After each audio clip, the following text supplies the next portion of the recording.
கொண்டார். நெற்றியை அமுக்கி பிடித்து கொண்டார். நல்ல வேளையாக அப்போது யாரும் நாடகத்தில் மிகவும் ரசமான கட்டத்தில் பூரணமாக ஈடுபட்டிருந்தபடியால் சாஸ்திரியை யாரும் கவனிக்கவில்லை. யாராவது அவருடைய சேஷ்டைகளை கவனித்திருந்தால் இவருக்கு என்ன பைத்தியமா என்றுதான் யோசித்திருக்க வேண்டும். நாடகத்தில் மிகவும் ரசமான கட்டம் சதாரமும் திருடனும் சந்திக்கும் இடம்தான். சதாரம் வேஷம் போட்டவனுக்கு ஸ்திரீ வேஷம் வெகு நன்றாய் பலித்திருந்தது. உண்மையில் அந்த வேஷம் போடுகிறவனுடைய பெயர் விளம்பரத்தில் கண்டிராமல் இருந்திருந்தால் புருஷன்தான் ஸ்திரீ வேஷம் போட்டிருக்கிறான் என்று கருதவே முடியாது. அவனுடைய தோற்றத்தைப் போலவே பேச்சு நடை பாவனை எல்லாம் ஸ்திரீக்கு உரியவனாகவே இருந்தன. அவனுடைய கைகளில் ஒவ்வொரு அசைவிலும் உடம்பில் ஒவ்வொரு நெளிவிலும் புருவத்தின் ஒவ்வொரு நெருப்பிலும் கண்ணின் ஒவ்வொரு சுழற்சியிலும் மெல்லியலாரின் இயற்கை பரிபூரணமாய் பொருந்தியிருந்தது. முகமுடி அணிந்த திருடனை கண்டதும் சதாரம் பயந்து போனாள். அவளுடைய முகத்தில் திகைப்பும் பயமும் காணப்பட்டன. அப்போது அவளை பார்த்த யாருக்கும் புலியை கண்டு வெருண்டு நிற்கும் பெண்மானின் தோற்றம் உடனே ஞாபகம் வராமற் போகாது. ஐயோ, நீ யார் என்று சதாரம் குரல் நடுக்கத்துடன் கேட்டாள். நானா? நான் மனுஷன் என்று சொல்லி சிரித்தான் திருடன்.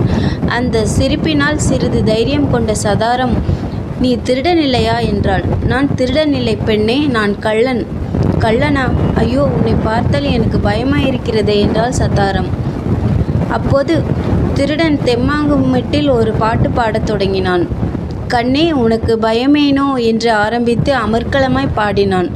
தன்னுடைய குல பரம்பரையின் பெருமையெல்லாம் அவன் எடுத்து சொன்னான். தன்னுடைய குலத்தின் ஆதி புருஷன் கிருஷ்ணன் என்னும் கள்ளன் என்று கர்வத்துடன் கூறினான். அப்பேற்பட்ட கள்ளர் பரம்பரையில் வந்த வீரக்கள்ளன் நான். உனக்கு கள்ள புருஷனாய் வாய்த்திருக்கிறேன் என்று பாட்டை முடித்தான். அப்படி பாட்டை முடிக்கும்போது தன்னுடைய முகமுடியை சற்று அவன் விலக்கினான்.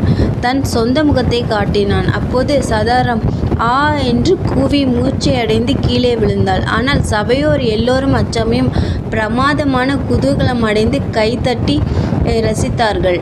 அநேகர் ஒன்ஸ் மோர் என்று கத்தினார்கள்.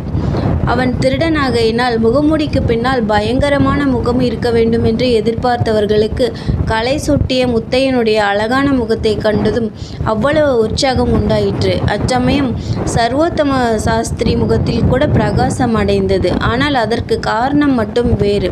திருடனுடைய முகமூடி விலகிய அதே சமயம் சாஸ்திரி தம்முடைய சந்தேகத்தை நிவர்த்தி செய்து கொள்ள வழி கண்டுபிடித்து விட்டார். அபிராமி, அபிராமி என்று அவருடைய வாய் அவரை அறியாமலேயே முணுமுணுத்து கொண்டிருந்தது. நன்றி. மீண்டும் அடுத்த அத்தியாயத்தில் சந்திப்போம்.